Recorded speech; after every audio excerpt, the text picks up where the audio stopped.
Right? But we always say, when we welcome in this country, we have a way of welcoming.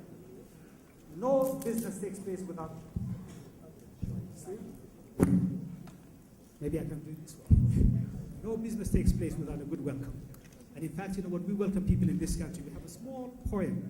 We say, "Welcome to Ethiopia, where the weather is salubrious to people of even modest means, where the mountains will call your name, where the mighty Nile will take your message down the Mediterranean, where the elderly will hold your heart, and the young will hold your hand, and where courtesy is as old as tradition. Welcome to Ethiopia. The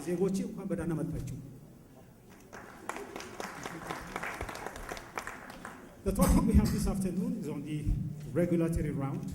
I'm sure there was a slight glitch on the agenda. It says financial stakes, but it's on regulatory round. And we have a panel of eminent personalities who, some of them are regulators, and some of them are working in the exchange commissions. So let me first, introduce them by name. I have, from the extreme left, Mr. Adu Anane Antwi, who's the Director General of the Security Exchange Commission of Ghana. And then I have Dr. Tavarzo Chinamo, who is the CEO of the Security Commission of Zimbabwe, himself a regulator. And we have Dr. Fatan Mboya, who is the ex-CEO of the Capital Markets and Securities Authority of Tanzania. And finally, Mr. Kunga Gatabari, Board Chairman of the Capital Markets Authority of Kenya. Now, having welcomed them, let's say, in the past few years, there has been a proliferation, if you will, of the commodity exchange. This is a good news. It's good for Africa that there is a proliferation. But at the same time, there's a challenge also that some of these proliferating commissions do not have all the same status. Some of them are government-owned, some of them are private, some of them are just, what you call self-regulating authorities. So there is a certain, here, lack of harmony. That also creates itself some kind of a problem. But at the same time, also in the international arena, there is, let me try again. This might be better? All right. Also in the international arena, there is an attempt to streamline the so-called regulatory frameworks. But we all know that there has been some failures. Some nation states have been living beyond their means, and there is perhaps the perception that if you live with your means, you have no imaginations. So they keep on borrowing. We know what's happening in Greece. We know what's happening in Italy. It's not me. Some people say there's no pejorative. It's only me. Okay? I hope I'm not being derogatory. Some people say the Greek tragedy and the Italian comedy. But all that leads to the need to have some kind of streamlined regulatory framework. We have to be governed by rules, whether it's the international trading system or the exchange commodities. So with this, what I'm planning to do now here is to give each member about 3 or 4 minutes to make their, points, and from there, we'll go into some kind of discourse. I would like also the public to be engaged a bit more, all due respect to the organizers. I think there is a certain what you call comfort of camaraderie when they just talk to each other. But then there could be some unlike-minded people there who have similar thoughts and would like to hear more from them as well. I have also discussed this with my colleagues here, and they're willing to take you on that course as well. So without any further ado, now it is my pleasure, to call on Mr. Adu Anane Antwi to share with us some of his perceptions about, the Ghana exchange missions, and also what kind of a message you would like to impart to the audience here this afternoon. Sir, thank you very much, Mr. Moderator.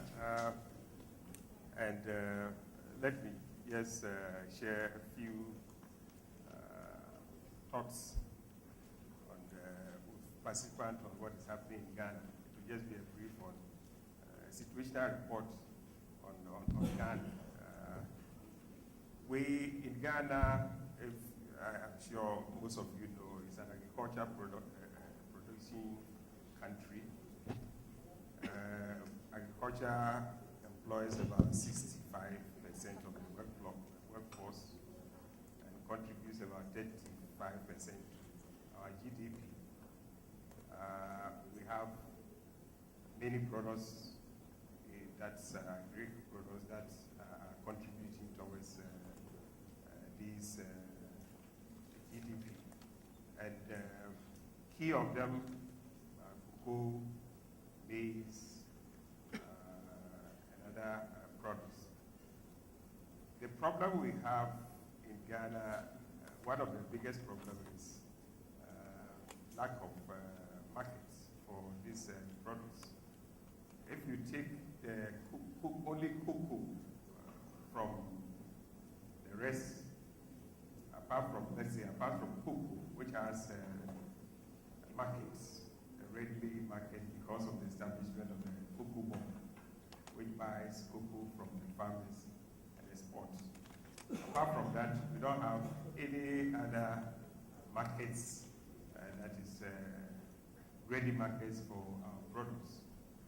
Quite recently, the government tried to see how it can help in the marketing of maize. Ghana produces maize. We don't consume all that we produce. The excess that we produce, farmers find it difficult to sell. And the National Food Buffer Stock Company was established to buy those excess stock. That company still has not been able, because of financial constraints, not be able to buy all the excess maize that we produce.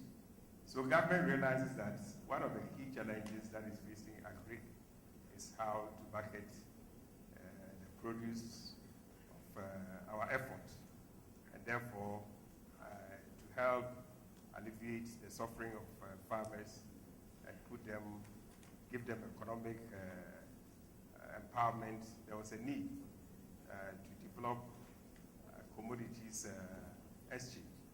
So the government has set itself an agenda to develop or help to establish a commodity exchange in the country.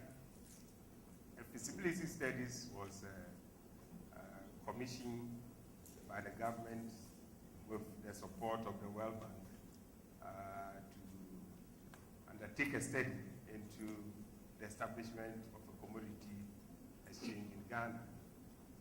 That feasibility report has been submitted.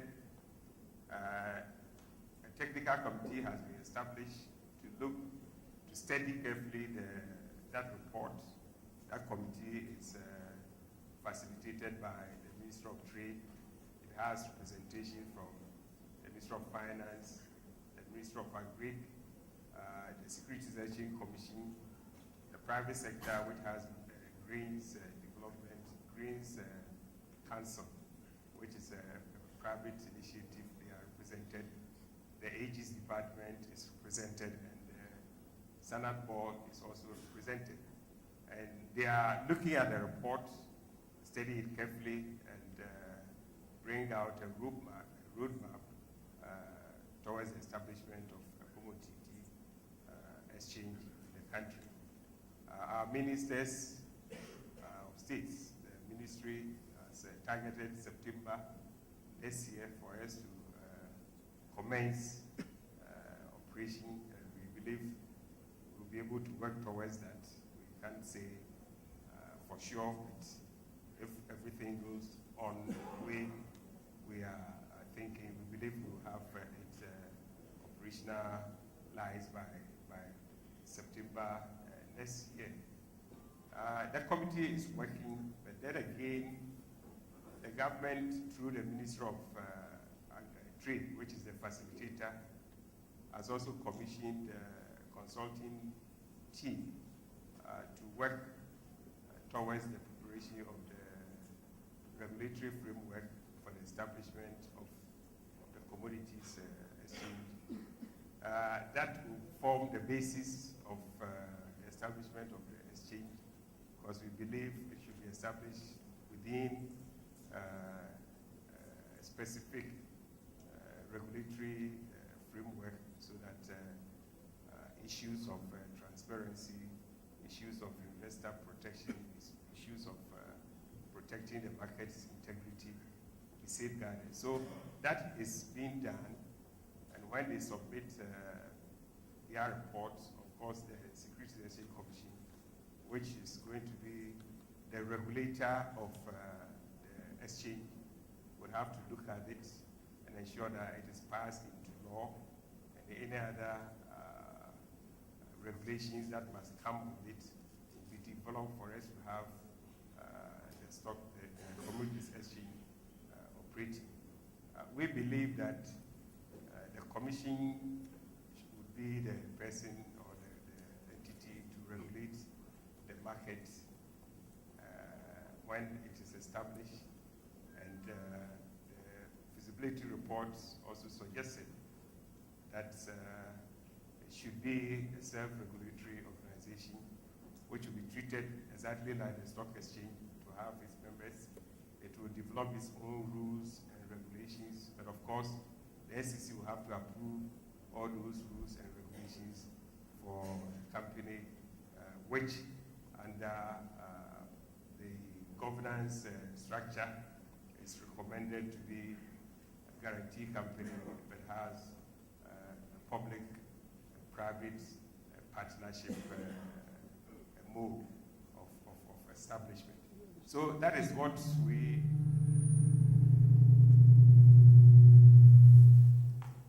we so far have gone in Ghana. We are still learning how to do it well, and we learn from the experiences of other jurisdictions that have gone through similar efforts. So we thank you for this invitation, and we believe that we can gather more of such pieces of advice, which would also help us to craft the appropriate regulatory rules and procedures to guide the establishment of this commodities exchange. Thank you very much. Well, thank you very much for that enlightenment. And one good thing that's going for Ghana is that there's an excellent harmony between the private and public sector, that the government support is fully behind it as well.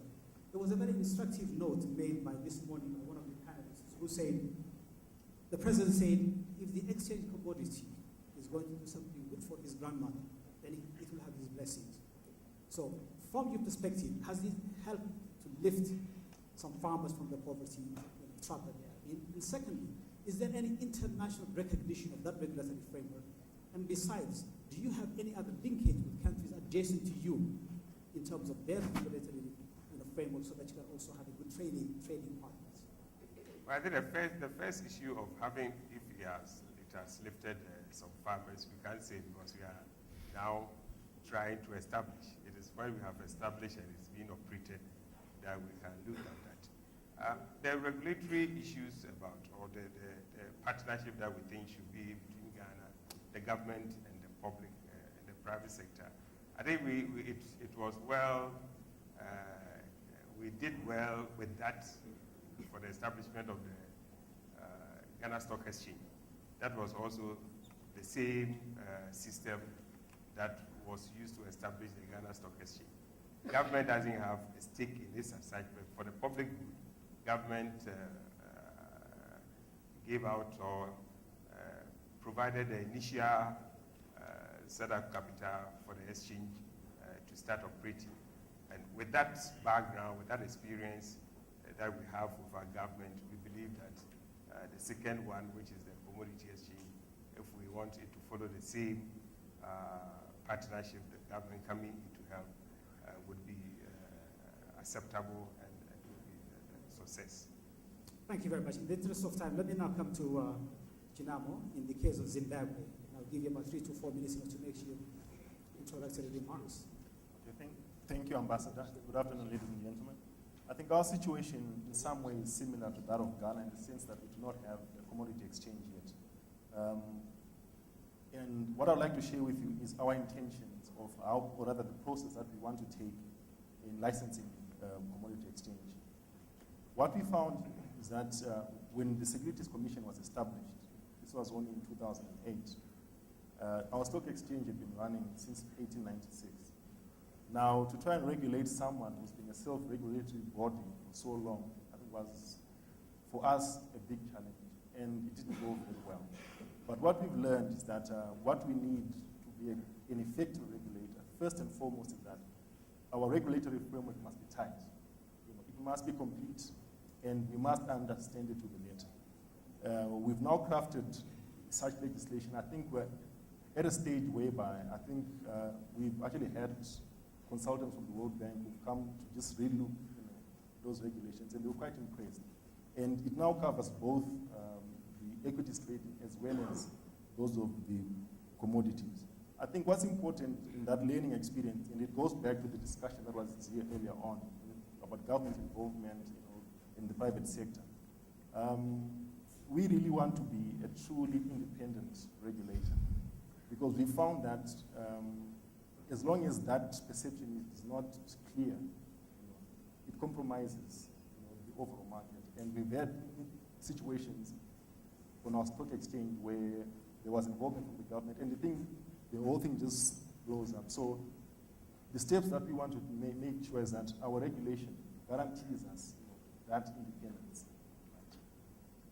We will keep, obviously, revisiting it, reviewing it for completeness, for best practice, all those sort of things. So those are the things that we are saying that before we even license a commodity exchange, let that framework be in place first and foremost. And the lack of those good regulations and rules, I think, like I said earlier on, is a big challenge. What I also find in our market is that, or rather inside in general, that to find the skills of good regulators is not easy. It's a very new, in most countries, it's a new development. So we've not had people who can say that I've got 20 years experience as a regulator. What you have are obviously central bank regulators who might fill the gaps, but they're not experts when it comes to this sort of market. So I think that's one challenge that we're facing. And because of that, the players that you're trying to regulate know more than you do.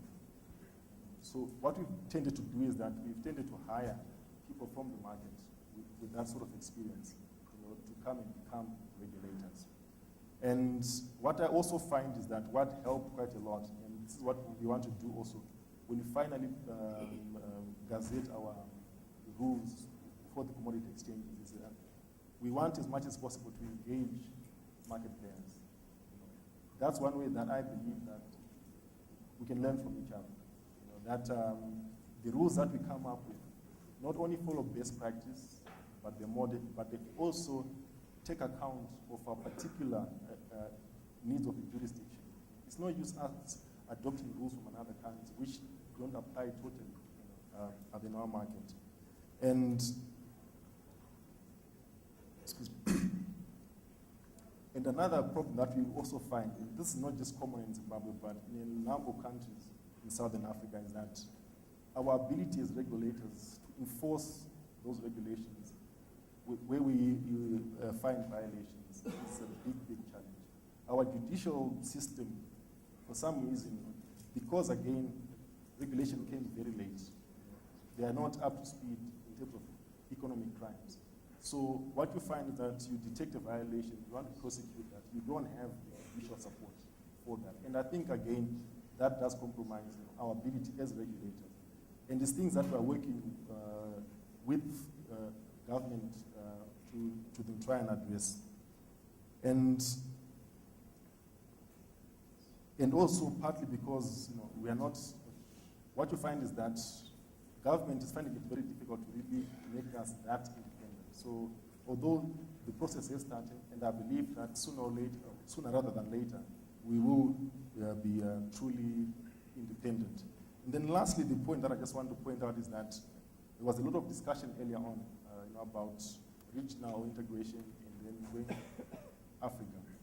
What we found inside that, and there's actually a body that puts together all the regulators inside that. And what we've said is that individually our markets are very small, especially if you go both on the equities as well as the commodities.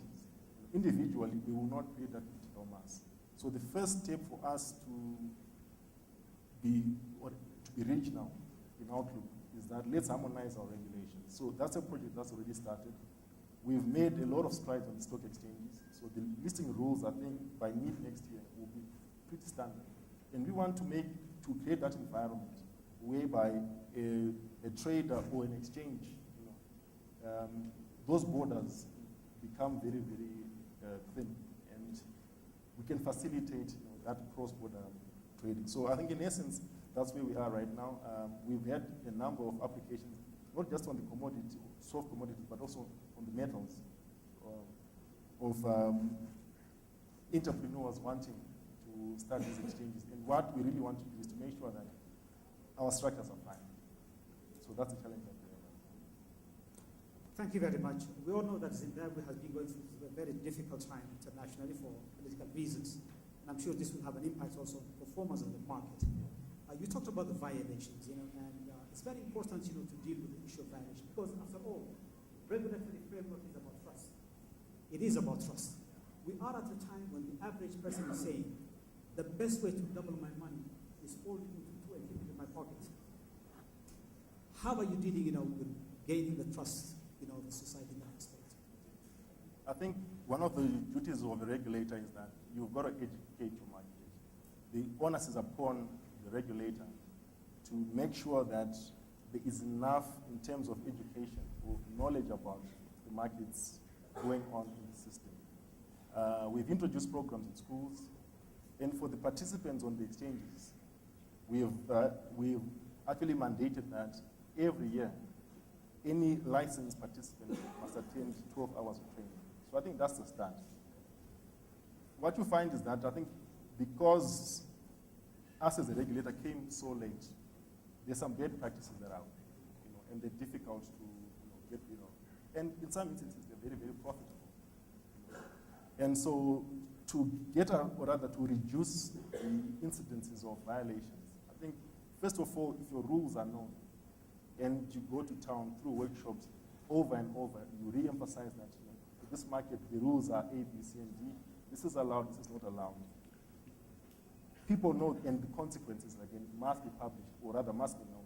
I think that's the first step. The second step is that, the one challenge that you do face is that obviously detecting this is not easy. I think in a lot of instances, you only pick it up because someone has blown the whistle. So you need the structures that can monitor that market or scan all the trades that are going on for such violations. And then lastly, I would say that if there is a violation, I think, look,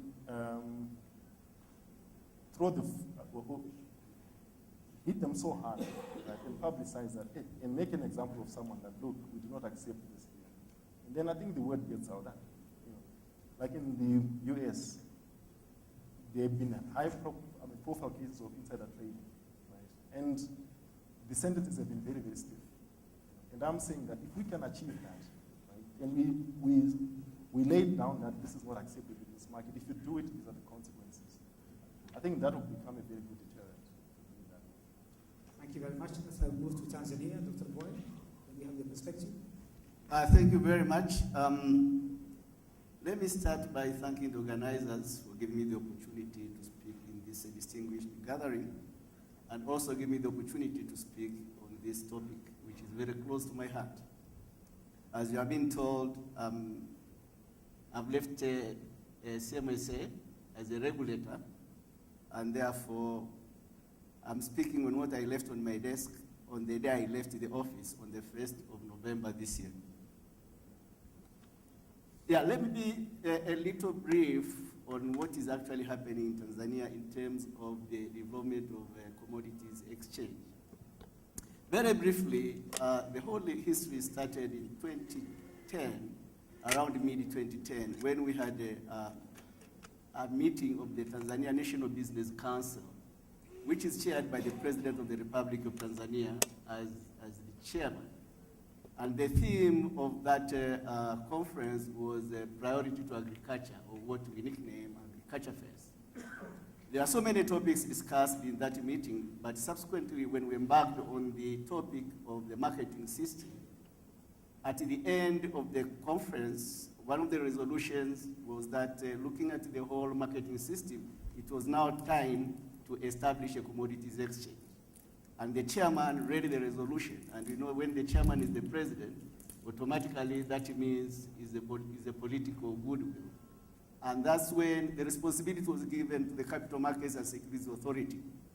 And the reason it was given to us as regulators is because of the experience we have, because we established the Dar es Salaam Stock Exchange from scratch, but we also set up the regulatory framework for the authority from scratch, and I happen to be the founding CEO for both. And therefore, they thought it was prudent for us to spearhead that. Just as we spearheaded the establishment of the Dar es Salaam Stock Exchange, which we did, and then eventually we passed it over to the private sector, and we remain as regulators. So very quickly what we did was we did a very quick study in terms of the whole marketing system in the country, what is taking place. And we came up with two basic recommendations. One was the recommendation of setting up a task force, because we found that there are so many stakeholders involved, including, for example, Ministry of Industry, Ministry of Agriculture, you have the central bank, you have us, the regulators, you have the treasury, and so forth. So we made a strong recommendation of establishing a task force to work on this.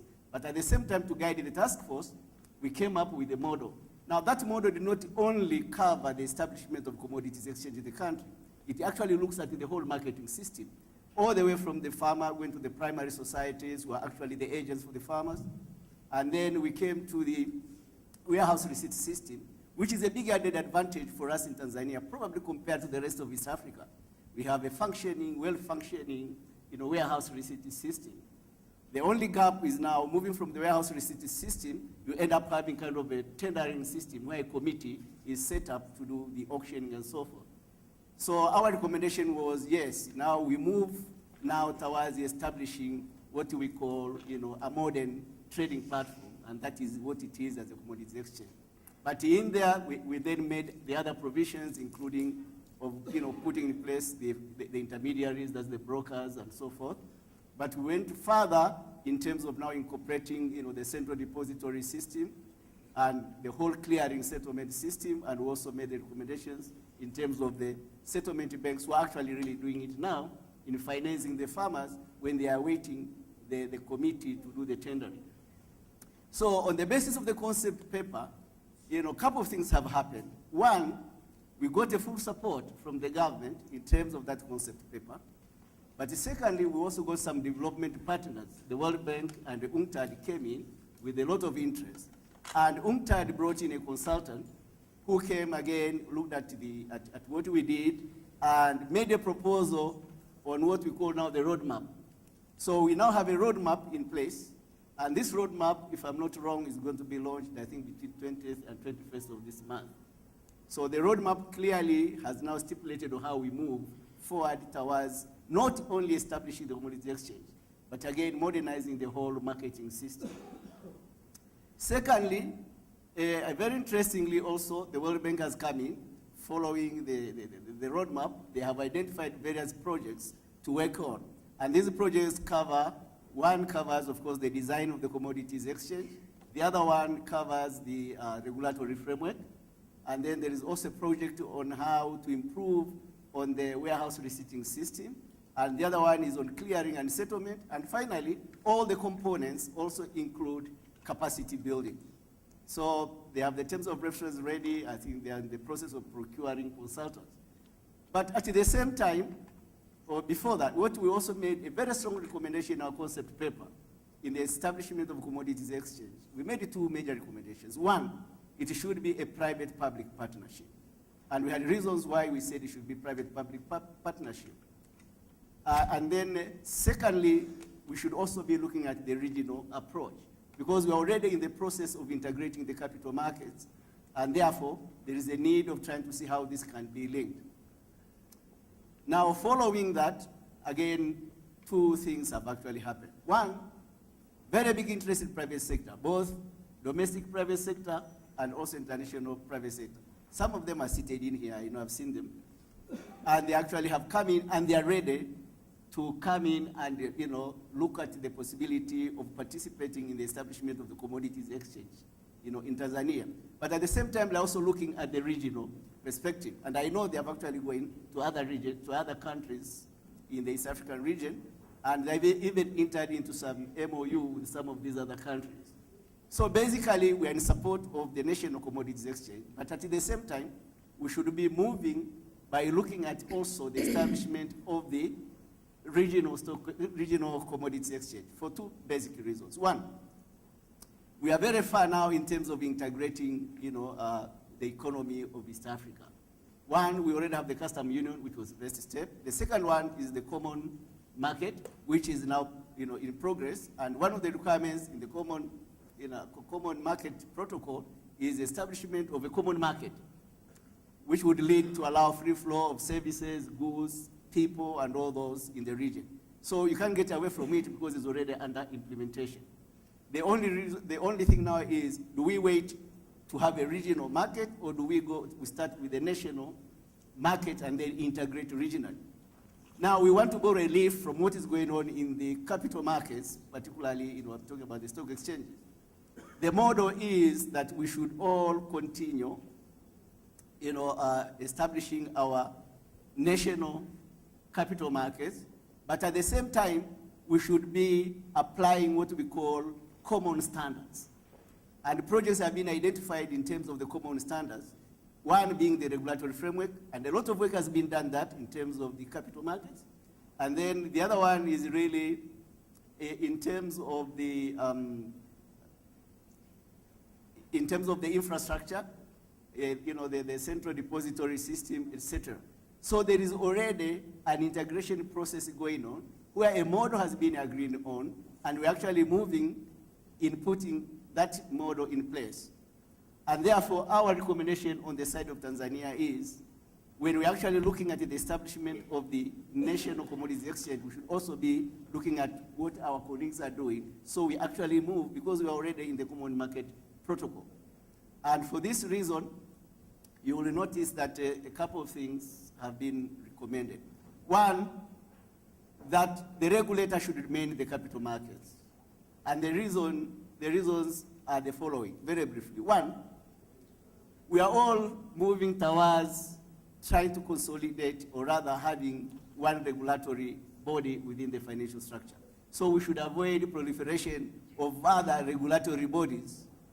Secondly, if you look at the commodities exchange, there is the commodity exchange, there's the commodity trading, and then you have the futures. If you look at both, the relationship is symbiotic in nature. You can't have the forward market without having this other one. Now, it is better actually that function is also carried out by the same regulator. Again, since we are already looking at the regional level, and we are already having the progress, we're having the project on integrating the capital markets, if we are going regional, if we all adopt that same system, that we are going to have that same regulator, we'll be in a position actually to develop a little fast. So generally, that's where we are.